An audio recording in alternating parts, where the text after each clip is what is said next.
미갈과 고멜. 아브넬이 자기를 대신하여 전령들을 다윗에게 보내어 이르되 이 땅이 누구의 것이니까. 또 이르되 당신은 나와 더불어 언약을 맺사이다. 내 손이 당신을 도와 온 이스라엘이 당신에게 돌아가게 하리이다 하니 다윗이 이르되 좋다. 내가 너와 언약을 맺거니와 내가 한 가지 일을 요구하노니 나를 보러 올 때에 우선 사울의 딸 미갈을 데리고 오라. 그리하지 아니하면 내 얼굴을 보지 못하리라 하고. 사무엘하 3장 12에서 13절 말씀. 미갈을 데려오라. 오늘 말씀의 배경을 살펴보겠습니다. 다윗은 헤브론에서 유다 지파의 왕으로, 사울의 아들 이스보셋은 나머지 지파가 모인 이스라엘의 왕으로 다스릴 때입니다. 이스라엘의 군사령관인 아브넬이 유다의 다윗 왕에게 전령을 보내서 이 땅이 누구의 것이냐라고 말합니다. 아브넬의 이 말의 의도가 무엇인지 정확하게 기록되어 있지 않지만 두 가지 의미로 생각해 볼 수 있습니다. 첫째는 이 땅은 지금 나 아브넬의 손 안에 있다는 말로 들립니다. 사울이 죽고 그 아들 이스보셋이 왕이 되었지만 그를 왕으로 세운 것도 나 아브넬이고 그를 내가 마음대로 할 수 있으니 사실 이 땅은 내 땅이다 라는 의미로 말입니다. 또 다른 의미는 오늘 본문 말씀의 직전 구절을 근거로 짐작할 수 있습니다. 아브넬은 사울의 아들 이스보셋으로부터 왜 사울의 첩 리스바와 통관했느냐라는 질문을 받고는 사울에게서 다윗에게로 노선을 확 바꿔버립니다. 그가 이스보셋에게 하나님께서 이 나라를 다윗에게로 옮기실 것을 약속하신 대로 내가 이루리라 하고 저주하고는 전령을 다윗에게 보내어 이 땅이 누구의 것이냐라고 말한 것입니다. 이렇게 보면 아브넬이 다윗에게 이 땅은 다윗 당신의 것입니다 라고 말하는 것처럼 보입니다. 두 가지 의미가 모두 담겼을 듯한 이 질문에는 아브넬의 교만하고 오만한 마음이 고스란히 드러나 있습니다. 이런 오만한 사람도 하나님께서는 하나님의 언약 성취 가운데 사용하기도 하십니다. 성경에는 이런 인물들이 많이 기록되어 있습니다. 왜 블레셋과 아수르가 존재하는지, 왜 수많은 악당들이 존재하며 하나님의 백성들을 위협하는지. 그런데 하나님은 그 악당들을 통해서도 하나님의 일을 하십니다. 연약함이 있고 동기가 불순하고 선한 마음이 아님에도 불구하고 하나님께서는 지금 아브넬을 통해서 일하고 계시는 것입니다. 그러니 우리는 악당도 사용하시고 쓰시는 하나님이심을 기억하고 쓰임받기보다 악당으로 살지 않기를 더욱 사모해야 할 것입니다. 한편 오늘 말씀에서 다윗은 아브넬이 보낸 전령에게 긍정적인 반응을 보이십니다. 다윗이 왕이 되도록 밀어주겠다는 아브넬에게 좋다고 대답했습니다. 그러면서 이 언약을 맺을 조건으로 요구사항 하나를 제시하는데 그 요구사항이 아주 어마어마합니다. 바로 사울의 딸 미갈을 데리고 오라는 것입니다. 지금 당신이 왕이 되도록 돕겠노라 나선 사람에게 단서로 제시하시기는 좀 생뚱맞은 요구입니다. 이 미갈이 누구입니까? 미갈은 다윗의 아내였으며 다윗이 블레셋 사람의 표피 100개로 대가를 치르고 얻은 정혼자였습니다. 그런데 아버지 사울 왕이 라이스의 아들 발디에게 보내버리는 바람에 결국 그의 아내로 살고 있었습니다.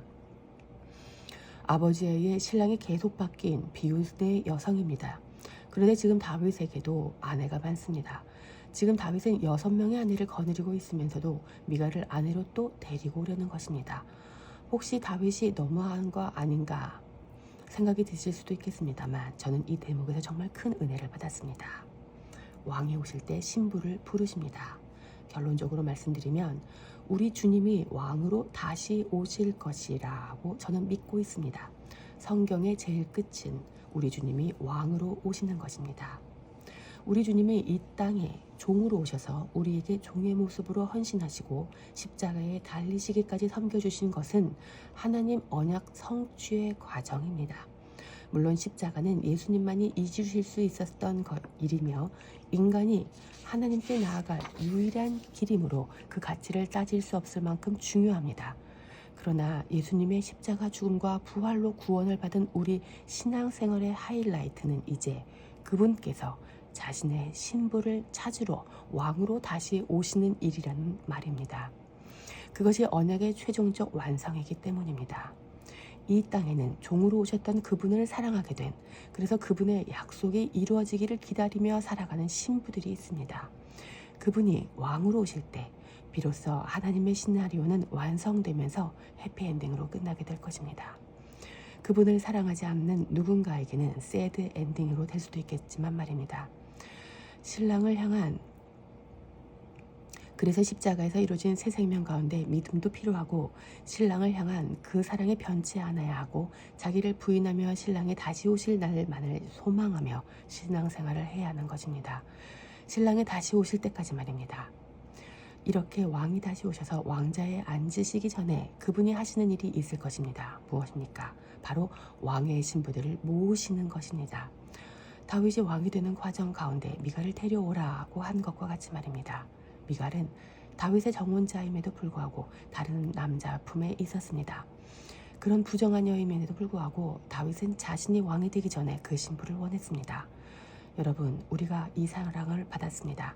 제가 이 사랑을 받았습니다. 저는 하나님 앞에 정결하지 못했습니다. 저는 그저 부정한 여인이었을 뿐입니다. 예수님이 아닌 다른 신랑 품에서 뒹굴던 가늠한 죄인이었습니다. 예수님보다 제 인생이 중요했고 제 미래가 중요했습니다. 저는 예수님보다 제 돈과 제 젊음을 더 사랑하며 정신없이 살았습니다. 예수님은 그런데도 저를 불러주셨습니다. 민망하고 송구하기 그지 없습니다. 하나님을 가까이 하라. 그리하면 너희를 가까이 하시리라. 죄인들아 손을 깨끗이 하라. 두 마음을 품은 자들아 마음을 성결하게 하라. 야고보서 4장 8절 말씀. 이 말씀에서 죄인과 두 마음을 품은 자가 한 쌍이고 손을 깨끗이 하는 것과 마음을 성결하게 하는 것이 한 쌍입니다. 같은 말을 대구로 표현한 구절입니다.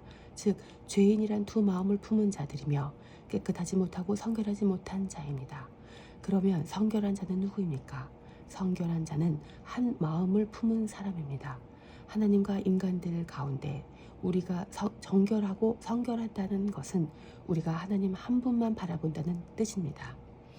예를 들어 제 집사람에게 착한 일을 많이 하고 좋은 걸 많이 사다 준다 해도 제 마음에 집사람 말고 다른 여자를 품고 있다면 그것은 불결한 것입니다. 마찬가지로 우리가 하나님께 아무리 고백하고 헌금하고 헌신하고 교회를 세우고 선교를 떠나도 두 마음을 품었다면 그는 불결한 상태이며 선결하지 않은 죄인입니다. 지금도 우리는 전심으로 하나님께로만 향하는 것이 마땅하지만 늘 갈대처럼 흔들립니다. 그런데 은혜가 여기에 임합니다. 우리 주님께서 왕으로 이 땅에 다시 오시기 전에 이런 부정한 우리를 부르신다는 것입니다. 미갈은 다윗에게 스스로 가지 못합니다. 현재 살고 있는 신랑이 있는데 어떻게 간단 말입니까? 그리고 어찌어찌 간다고 한들 다윗이 좋아할지 아닐지 어떻게 알겠습니까? 그런데 다윗이 갑자기 생뚱맞게 이 대목에서 미갈을 데려오라 합니다. 너무 큰 은혜입니다. 우리 예수님이 다시 오실 때 나를 이렇게 찾으실까? 저는 아멘 했습니다. 저와 여러분은 모두 두 마음을 품고 흔들리는 불결한 존재입니다. 계속해서 두 마음을 품으라는 말이 아닙니다. 이 여자는 원래 신랑에게로 돌아가야 회복됩니다. 원래 있었던 자리로 돌아가야 하는데 그 돌아가는 것은 우리의 의지로 될 수 없습니다. 다른 신랑과 함께 살던 부정한 우리가 진짜 신랑에게로 갈 수 있는 방법은 그분의 초청, 그분의 부르심밖에 없습니다. 이것을 두 글자로 은혜라고 합니다. 그래서 부정했던 여인은 그 끝이 없는 은혜로만 다시 신부가 됩니다. 신부로 회복되는 것은 신랑의 부름, 곧 은혜밖에 없습니다. 할렐루야. 의심할 수 없는 확실한 부르심. 과연 정말 그러한지 하나님께서 약속해 주신 말씀을 가지고 확인해 보겠습니다. 이사야서 54장입니다. 두려워하지 말라. 내가 수치를 당하지 아니하리라. 놀라지 말라. 내가 부끄러움을 보지 아니하리라. 내가 내 젊었을 때의 수치를 잊겠고 과부 때의 치욕을 다시 기억함이 없으리니 이는 너를 지으신 이가 내 남편이시라. 그의 이름은 만군의 여호와이시며 내 구속자 이스라엘의 거룩한이시라. 그는 온 땅의 하나님이라 일컬음을 받으실 것이라. 이사야서 54장 4에서 5절 말씀. 대체로 구약의 모든 예언서는 공통적으로 앞쪽에 하나님의 분노가 나오지만 뒤쪽으로 가면 갈수록 회복과 희망과 소망의 이야기로 전환됩니다. 하나님께서 화가 나셨다가 갑자기 돌이켜 버리십니다. 화를 천천히 누그러뜨리시거나 해결하시는 과정이 없습니다. 좀 이상해 보이기까지 했던 이런 하나님의 모습은 저에게 자녀들을 주신 후에 아비의 마음으로 자녀들을 보며 이해하게 되었습니다. 이사야서에서도 계속해서 심판과 저주가 이어지다가 40장부터 갑자기 희망과 소망과 회복의 이야기가 펼쳐집니다. 지금 보고 있는 이 이사야서 54장 말씀도 회복에 대한 이야기이며 이스라엘에게 주시는 약속입니다. 이스라엘은 이미 부정합니다. 두 마음, 세 마음, 네 마음을 품은 불결한 자들입니다.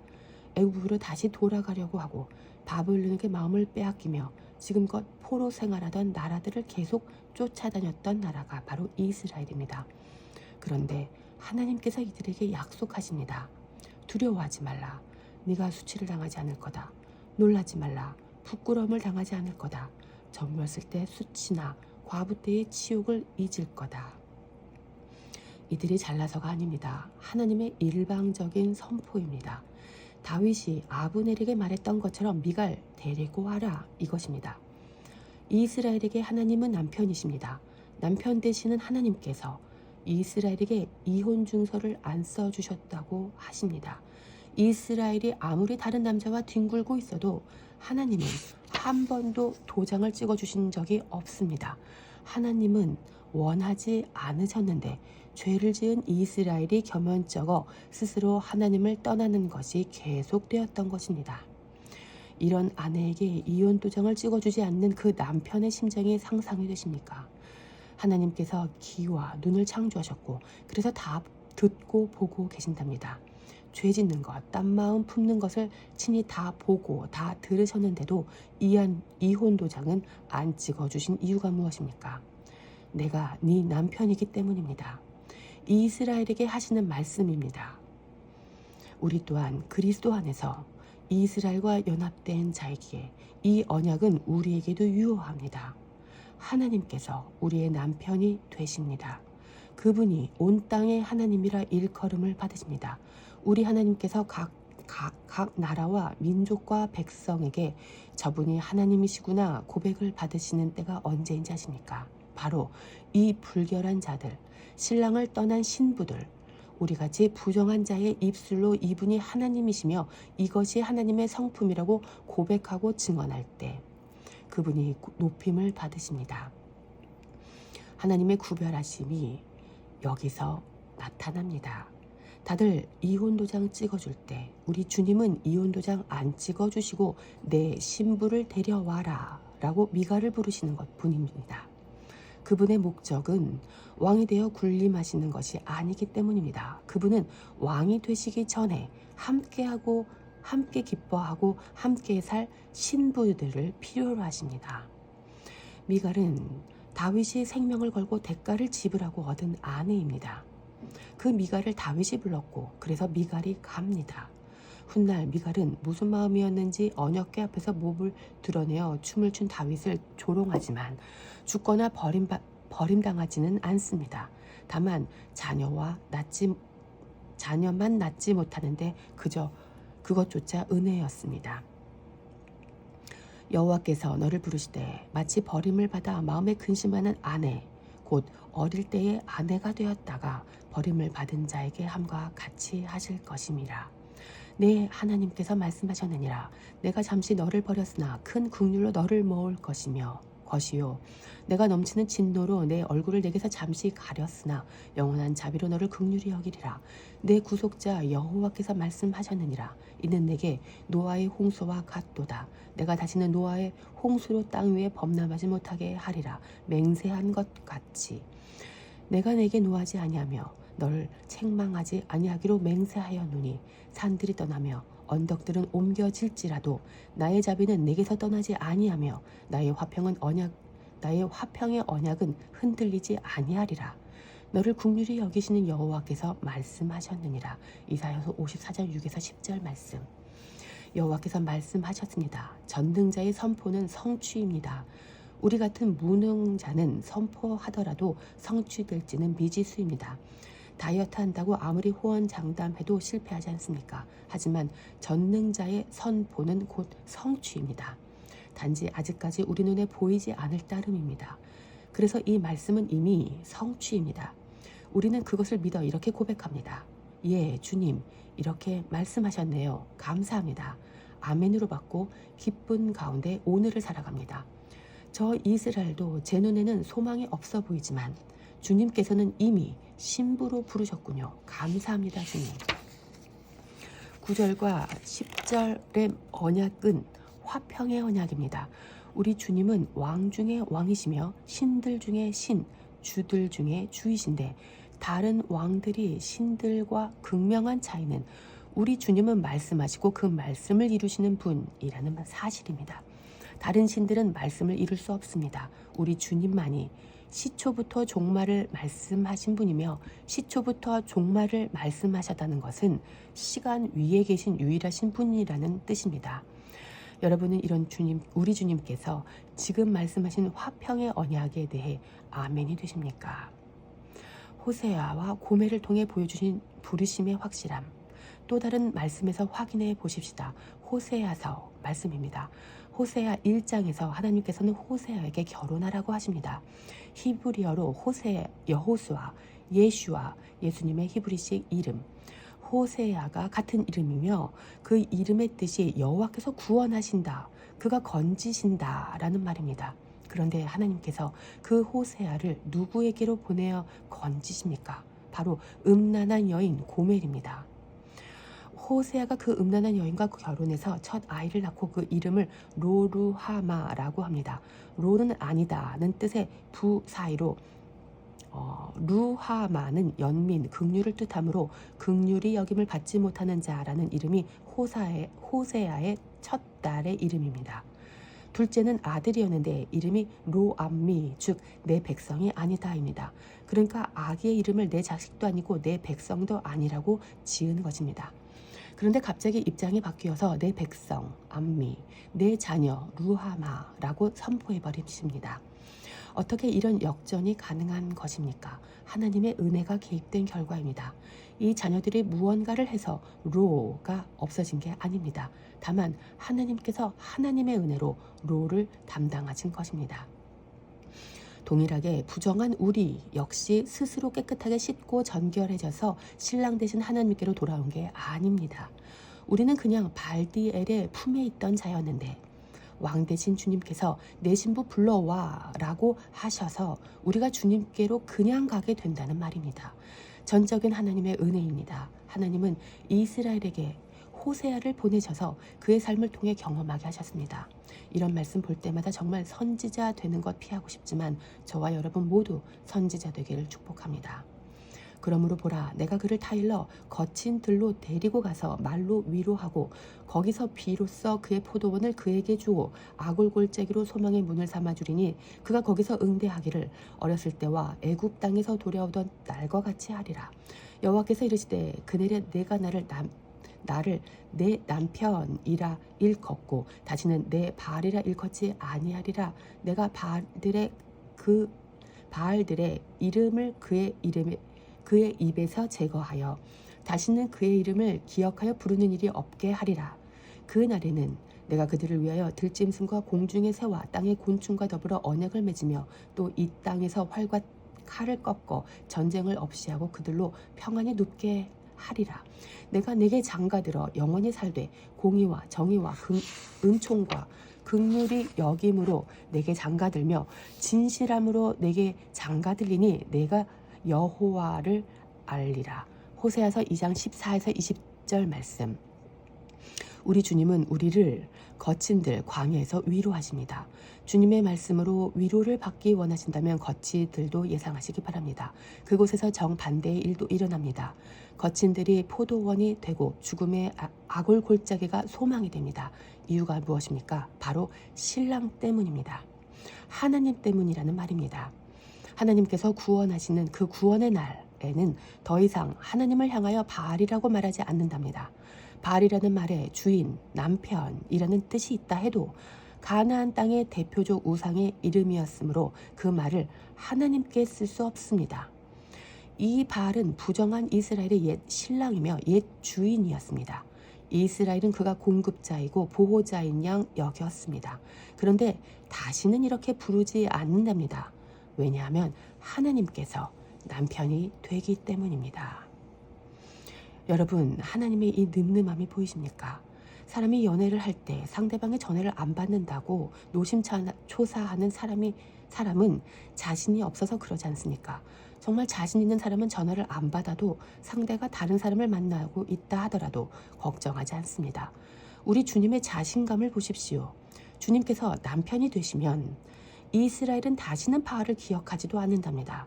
왜냐하면 신랑이신 주님이 너무 좋기 때문입니다. 좋으신 주님이 바로 우리 신랑이십니다. 시집온 신부가 친정이 기억나고 그리운 건 신랑의 잘못입니다.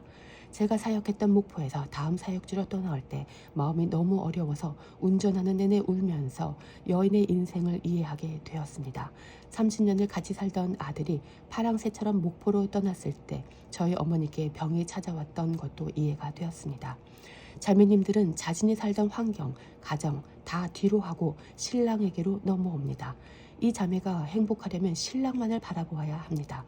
계속 뒤를 돌아보는 여인은 불행한 여인입니다. 제가 다음 사역지에서도 이전 사역지 목포만 바라봤다면 행복했겠습니까? 그렇게 했다면 누구도 행복하지 않았을 것입니다. 여러분, 세상에서 우리 주님이 우리를 건져내셨습니다. 그렇게 건져진 우리가 행복하게 사는 유일한 방법은 주님만 바라보는 것입니다. 떠나온 세상, 이제는 되돌아보면 안 됩니다. 이렇게 되돌아보면 안 되는 것이 잔인한 사랑이라고 생각이 들 수도 있지만 그렇지 않습니다. 우리를 부르신 신랑이신 우리 주님이 좋은 분이시기 때문입니다. 그 신랑과 사랑이 깊어지면 깊어질수록 떠나온 곳은 생각나지 않습니다. 주님께서 말씀하신 네가 다시는 기억하지 않을 거야의 의미는 이것입니다. 내가 너를 정말 많이 사랑할 거라서 너는 나만 바라볼 수밖에 없을 거란다. 이 늠름한 사랑을 우리 주님께서 이스라엘에게 약속하셨습니다. 우리도 이스라엘을 사랑하며 이스라엘과 한 몸 된 새 거룩한 피조물, 새 사람이므로 이 약속은 우리에게도 유효합니다. 우리 주님은 신부가 해받을 일이 없게 하시려고 들짐승으로부터 곧 곤충까지 언약을 맺으시고 전쟁을 없게 하십니다. 주님의 겸손한 표현도 보십시오.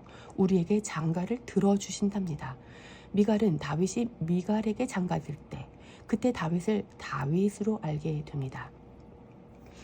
20절에 알리라로 번역된 히브리어가 바로 야다입니다. 그냥 보고 들어서 아는 것이 아니라 경험해서 아는 것. 남자와 여자가 결혼해서 비로소 알게 되는 은밀하고 신비로운 알미입니다. 성경에 은밀하다는 표현이 많이 나오는데 예수님과 관련해서 참 많이 쓰입니다. 시편에서도 지전자의 은밀한 곳에 거한다는 표현이 있습니다. 은밀하다는 단어가 좋지 않은 일에도 쓰이기 때문에 은밀한 거래, 은밀한 만남 등등 왜 굳이 성경에서 은밀함이라는 단어를 쓰는지 의아할 수도 있습니다. 여러분, 대개 현관문 비밀번호를 생각해 보십시오. 그 비밀번호는 은밀해야 합니다. 가족들만, 사랑하는 사람들만 알고 있어야 합니다. 사랑하며 친밀한 사람들은 은밀해야 합니다. 그러니까 하나님께서 우리와 은밀하다는 것은 그분과 우리가 한 몸이라는 의미입니다. 과거엔 미처 몰랐던 것들을 이제 신랑과 신부는 은밀하게 알게 됩니다. 아무 공로 없이 부름받은 신부들. 이어지는 호세아 말씀을 계속 보겠습니다. 여호와께서 이르시되 그날에 내가 응답하리라. 나는 하늘에 응답하고 하늘은 땅에 응답하고 땅은 곡식과 포도주와 기름에 응답하고 또 이것들은 이스라엘에 응답하리라. 내가 나를 위하여 그를 이 땅에 심고 긍휼히 여김을 받지 못하던 자를 긍휼히 여기며 내 백성 아니었던 자에게 향하여 이르기를 너는 내 백성이라 하리니 그들은 이르기를 주는 내 하나님이시라 하리라 하시니라. 호세아서 2장 21에서 23절 말씀. 이렇게 되기까지 백성들이 한 일은 아무것도 없었습니다. 이 부정한 여인들, 미갈들이 한 일은 아무것도 없습니다. 그저 주님께서 장가 들어주신 것입니다. 주님께서 남편으로서 사랑해 주셨습니다. 그래서 새롭게 언약을 갱신하시고 다시 하나님 당신을 위해 신랑이 신부를 찾아오는 것입니다. 이것이 은혜입니다. 요한복음 4장에 기록된 사마리아 여인의 이야기도 보십시다. 유대를 떠나사 다시 갈릴리로 가실 때 사마리아를 통과하여야 하겠는지라 사마리아에 있는 수가라는 동네에 이르시니 야곱이 그 아들 요셉에게 준 땅에 가깝고 거기 또 야곱의 우물이 있더라. 예수께서 길 가시다가 피곤하여 우물 곁에 그대로 앉으시니 때가 6시쯤 되었더라. 요한복음 4장 3에서 6절 말씀. 당시 사마리아 땅은 유대 사람들이 부정하게 여겨서 통과하지 않고 멀어도 길을 돌아가던 곳입니다. 그런데 우리 주님은 결의에 찬 의지로 결단하시고 통과하여야 하겠다고 강하게 말씀하십니다. 이유가 있습니다. 사마리아의 그 우물가에서 주님의 신부를 만나야 했기 때문입니다. 예로부터 우물은 신랑과 신부가 만나는 곳이었습니다. 이삭도 야곱도 모세도 모두 우물가에서 신부를 만났습니다. 예수님께서 그 우물가에까지 오셔서 피곤하여 털썩 주저앉으십니다. 피곤하다는 말은 헬라어가 코피아오입니다. 코피가 나도록 힘들었다고 외우면 외우기 쉽습니다. 우리 주님 그 전능자께서 피곤하면서까지 신부를 찾으러 가셨습니다. 그 우물가에서 그 여인을 만나셔서 남편을 데려오라고 하십니다. 그 여인은 과거에 5명의 남편이 있었고 지금 살고 있는 사람까지 합쳐 총 6명의 남편이 있었습니다. 그리고 이제 비로소 7번째 완전한 신랑을 만났습니다.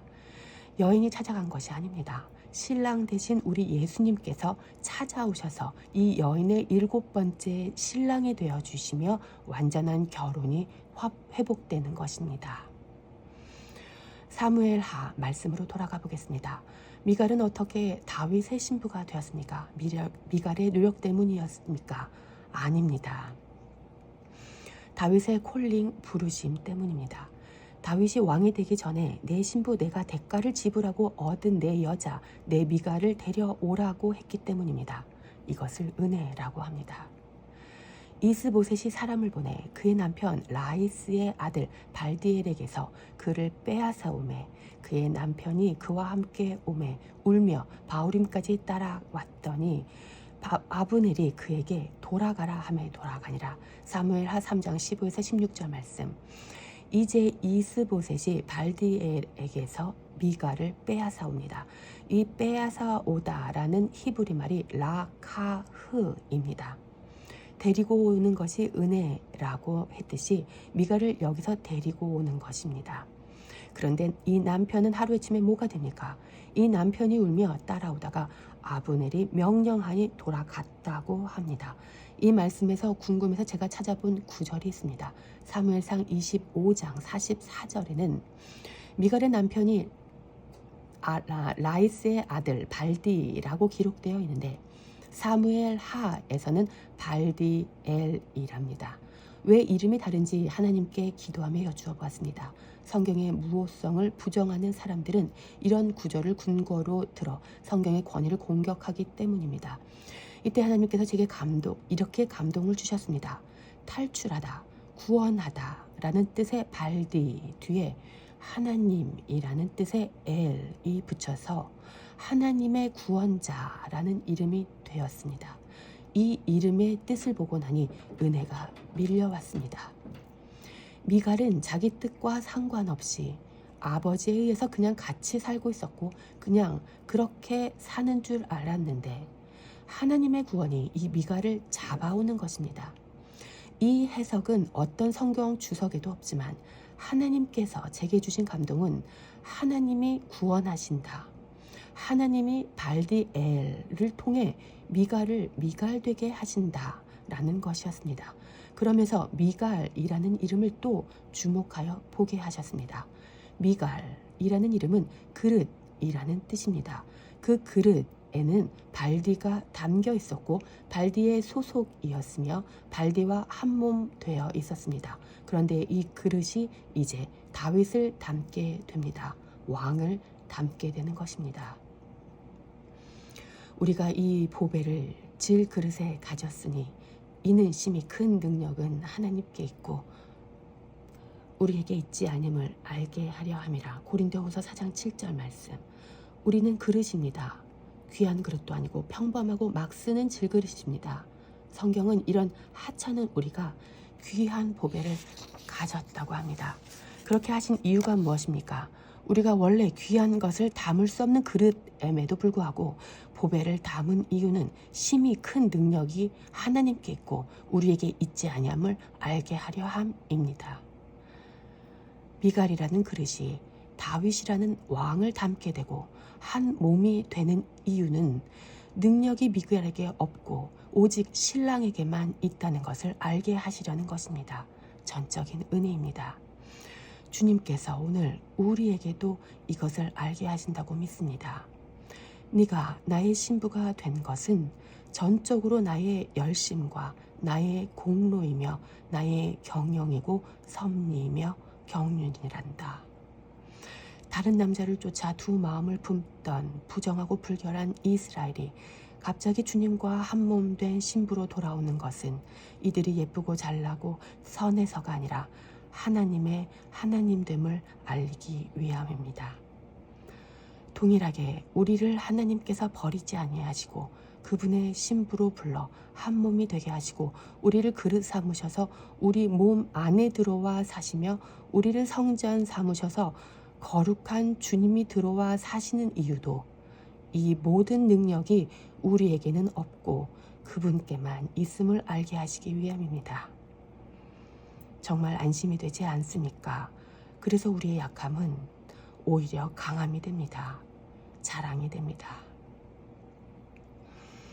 부르심을 후회하지 않으시는 하나님, 로마서 말씀에서 이 부르심의 은혜를 확인해 보겠습니다. 복음으로 하면 그들이 너희로 말미암아 원수된 자요, 택하심으로 하면 조상들로 말미암아 사랑을 입은 자라. 하나님의 은사와 부르심에는 후회하심이 없느니라. 로마서 11장 28에서 29절 말씀. 바울은 이스라엘을 향해 조상들로 말미암아 사랑을 입은 자라고 평가합니다. 이 말씀은 우리에게 하시는 말씀이 아닙니다. 로마서 9장 9에서 11장은 이스라엘에 대한 말씀입니다. 로마서 9장은 이스라엘의 과거, 10장은 현재, 11장은 미래라고 보셔도 무방할 것입니다. 그래서 29절에 하나님의 은사와 부르심 또한 이스라엘에게 주시고 이스라엘을 부르신 것에 대한 이야기입니다. 이스라엘에 대한 하나님의 콜링은 후회하심이 없습니다. 구약 성경은 폐해진 것이 아닙니다. 우리 하나님께서 약속을 반드시 성취하실 것입니다. 우리는 지금껏 하나님의 약속이 무엇인지와 그 약속이 얼마나 확실한 것인지를 살펴보고 있습니다. 그분께서 왕으로 다시 오실 때 반드시 신부를 부르실 것입니다. 다윗이 왕이 될 때 미갈을 데리고 왔던 것처럼 말입니다. 그때 하나님께서 우리를 부르실 것으로 믿고 이스라엘 또한 부르실 것이라 믿습니다. 바울이 이 하나님의 경륜을 깨닫고 이렇게 하나님을 찬양합니다. 깊도다. 하나님의 지혜와 지식의 풍성하며 그의 판단은 헤아리지 못할 것이며 그의 길은 찾지 못할 것이로다. 누가 주의 마음을 알았느냐? 누가 그의 모사가 되었느냐? 누가 주께 먼저 드려서 갚으심을 받겠느냐? 이는 만물이 주에게서 나오고 주로 말미암고 주에게로 돌아감이라. 그에게 영광이 세세에 있을지어다. 아멘. 로마서 11장 33에서 35절 말씀. 만물이 주에게로 나왔습니다. 이스라엘도 주에게서 나왔습니다. 그래서 주로 말미암고 결국 주께로 돌아가게 될 것입니다. 우리도 주에게서 나왔습니다. 주님으로 말미암고 있습니다. 우리가 이 땅에서 여러 일들을 겪으면서 부정하게 다른 남자 생각을 하기도 하고 두 마음을 품어 부정해질 수도 있지만 주로 말미암아 이제는 주에게로 돌아가게 될 것입니다. 우리가 길을 알고 다리 힘이 좋아서 돌아가는 것이 아닙니다. 우리가 예쁘게 분칠하고 향수 뿌려서 그분을 유혹하여 시집가는 것도 아닙니다. 그분께서 신부를 알아보고 데려가시는 것입니다. 그분이 부정한 우리에게 장가들어 오시는 것입니다. 그래서 우리는 그 신랑의 그릇으로 그분과 연합되어 염치 없지만 한 몸이 되어 살 것입니다. 그때 우리가 할 일은 무엇입니까? 그분을 알리는 것뿐입니다. 왜 주님은 나 같은 부정한 자를 신부로 삼으셨나? 그냥 나 같은 사람은 잊으셔도 되는데 왜 미갈 같은 나를 부르셨나? 그때 세상에는 그분의 성품과 그분의 사랑이 드러나게 될 것입니다. 굳이 우리가 하나님을 드러내려 하지 않아도 우리를 보는 이들마다 하나님을 찬양하지 않을 수가 없게 될 것입니다. 하나님은 이방인이든 유대인이든 혈통에 얽매이지 않으시고 하나님의 신부로 삼으십니다. 그래서 어느 누구도 서로 자랑할 수 없고 은혜 받은 자로서 서로 사랑만 하게 하셨습니다. 이제 이 둘이 서로 사랑하고 또 주님과 영원토록 사랑하도록 넘치도록 사랑해 주신 것입니다. 이제 우리는 그렇게 하신 주님만 높여드리면 됩니다. 말씀을 정리해 보겠습니다. 여러분, 우리는 미갈입니다. 그릇입니다. 그런데 보배이신 우리 주님께서 우리 안에 거하시기로 작정하시고 우리를 불러주셨습니다. 머지않아 다시 오실 예수님께서 왕으로 오시기 전에 신부들을 모으실 것입니다. 이스라엘을 신부 삼아 데리고 오실 때 그 가운데 이스라엘도 우리도 부름받아 가고 또 많은 사람들도 부름받아 갈 수 있도록 피차 쓰임 받았으면 좋겠습니다. 그 가운데 우리 주님을 찬양하고 감사하고 기도하십시다.